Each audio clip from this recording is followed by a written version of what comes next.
Well, hello, Idiothek. I wish I would have taken the same precautions you did with this circle, circle, dot shot, but got a few cooties left in my beard here, but I have my regulation cootie catcher here, so I'll get them out.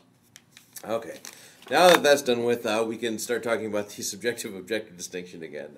So I'm really glad to see you here on YouTube, actually. I went to your blog and read, and looks like we are interested in a lot of the same philosophers and stuff, so I'm sure we'll have a good time talking with each other.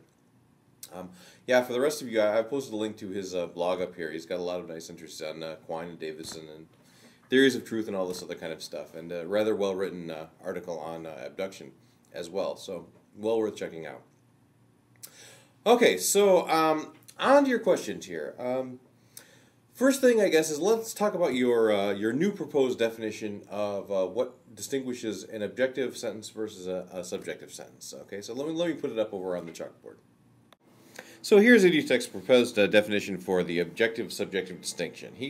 I quote him like as follows: "What's objective is something that is independent of what you or I or any individual believes to be so, and a subjective statement is any statement which doesn't follow that criteria. So anything which is not objective is subjective." Okay? Now the problem I see with this is it leaves very ambiguous what you mean by independent of, right? So to illustrate this problem, let's go to your paradigm example of what an objective statement is. You say that a statement like Fred is 2 meters tall is really a prime example of a objective statement. But okay, is this really independent of what you or I believe? Okay, now don't forget the Lorentz Fitzgerald contraction, right? So say we put John in a rocket ship and accelerate him towards Alpha Centauri at the speed of light, right? Okay, John in his frame of reference is going to think that he's 2 meters tall, but Mary back on Earth, because of the Lorentz Fitzgerald contraction, is going to think he's only like 2 inches tall, right? So yeah, even something as physically objective, verifiable, blah blah blah, as how high somebody is, very definitely depends on what your viewpoint is on reality. Okay, and also don't forget the Heisenberg uncertainty principle. Now, this is even more interesting. It is explicitly stated in epistemic terms. The more we know about the momentum of a particle, the less we know about its position, etc. Okay, so bottom line, a lot of these so-called objective properties of things, position, weight, height, length, etc. Okay, modern physics is really taking us some bizarre places. Okay, all of these are relative to the individual observer. I mean, that's why the theory of relativity was such a huge deal, right? People really didn't think that physics was relative to the observer in this way, but it really is. So as you can see, if you want to define the distinction between objective and subjective in terms of whether something is independent of our beliefs or independent of our particular viewpoint on the world, it's actually a lot trickier than what it seems. And I would actually, I'm going to send you back to the drawing board here a little bit. I want to ask you to think very carefully about what you mean by independent. And in what sense of the word independent do you mean these things to be?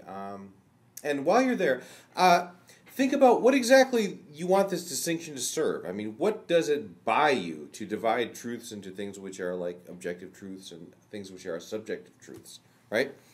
Because I think you got it confused a little bit here with skepticism. You mentioned, like the kind of skepticism that the sophists had, or the kind of skepticism that sexist empiricists and all these guys had. Really, the subjective-objective divide is completely orthogonal to the skeptical-non-skeptical divide, right? I mean, you can be a skeptic about subjective knowledge, and you can be a skeptic about objective knowledge, right? I mean, it doesn't matter whether the knowledge is objective or subjective. You can doubt it, right? So you're really, when we're talking about being a skeptic versus unskeptic, we're talking about a completely different thing than being, believing in objective knowledge versus subjective knowledge, okay? So I want to ask you to think really carefully about what this distinction actually does for you, okay? So let me see if I can make this point more vivid. And this is really why I brought the whole Cooties thing in there in the first place, right? It's like, I think that calling a belief, oh, that's just subjectively true, is kind of like saying this belief has cooties, right? I don't think it does anything at all, okay? Say you have good evidence for anything you care to name. you have good evidence that you like ice cream. You have good evidence that I like ice cream. You have good evidence that, pink is a great color, right? I mean, if you have good evidence for X, what does it matter whether X is subjective or objective? What difference does that make, right? I think really the distinction that we should be making is not between whether something is objective or whether something is subjective. I think the distinction we should be making is whether we have enough evidence to convince ourselves and to convince our peer group of something or not. I think that is the distinction that we really should be focusing on. And I think the objective, calling something objective or calling something subjective is, I think it carries about as much weight as saying that something has cooties, really. I mean, I don't think that distinction is a distinction that makes any difference whatsoever. Okay, in the time we have left, let me see if I can answer as many of your questions as I can here. First question is, what counts as knowledge? Well, roughly, if you believe something and you have good evidence for it and it's true, blah, blah, blah. Yeah, Gettier paradoxes have all kinds of, problems with this and everything. I don't know, it's not really that interesting of a question to me, but what is an interesting question to me is, your next question is, what counts as good evidence? All right, now, I really don't think there's a general answer to this, right? For example, if you want to know about physical truths, right? I mean, the physicists have a really good story about this, right? They have very sophisticated methods for gathering and evaluating evidence and standards of proof and experimentation and all this kind of stuff, right? Peer review. Same goes for the chemists, but same goes for the district attorneys or, tax auditors or criminal lawyers or all this kind of stuff, right? I mean, each individual specialized branch of knowledge has their own ways that they go about gathering knowledge and evaluating, this evidence and stuff, right? So I really don't think there's a general one-size-fits-all answer to this, right? In particular, I mean, morality is an interesting case of this, right? I do think it's possible to give evidence for moral principles, but I think the best evidence that you can give of a moral principle is just, a moral person leading a moral life. Okay, now, once again, I'm going to pick on Savage Mike 90 here. He's never going to live this veganism video down, right? So, he made a video about a moral principle, right? The moral principle is veganism. You shouldn't eat animals for your own pleasure, right? That, just don't do it. Eat fruits and vegetables instead. Now, how are you going to ever possibly give evidence for that? I think his video does an excellent job of this. I'm going to post another link to it in the comment section there, right? I mean, he basically just exemplifies the righteous life. He shows us how cool it is to be righteous this way. And I really think when it boils down to it, that's pretty much all you can say for righteousness or morality. I mean, live a righteous life. That's the evidence. Okay, another question you had was, is there any way of knowing something beyond a reasonable doubt? Now, this is a very interesting case, actually, of how what we believe, okay, actually determines what beyond a reasonable doubt means. Now, it would be so cool if Prof. MTH could weigh in here on this one.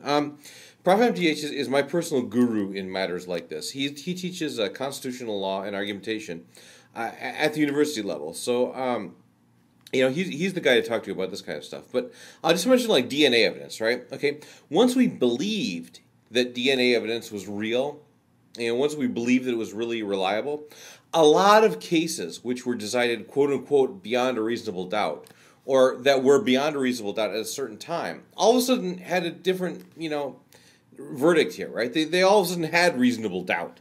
And so you talk about, freeing the prisoners and free Willie Horton and all this kind of stuff, right? I mean, a lot of people actually are going free because of this stuff, right? So DNA evidence is a particularly vivid example of this, right? Where, what people believe, changes what they count as proof of something or not. But it's true in all areas as well. I mean, for example, mathematics. People didn't used to know about, say, proof by contradiction or something, and changed what people thought a mathematical proof would be. So, I mean, it sounds strange to say so, but it's really true. I mean, it's like, what counts as a proof of something really is a culturally relative thing. I mean, it just is. So, we're out of time for this video, actually. I'm sure I haven't really answered all your questions. So if there's anything else you'd like clarification on, or you want to discuss more or something like this, I mean, please feel free to make another response vid, and we'll pick it up from there. In the meantime, nice meeting you, and see you around.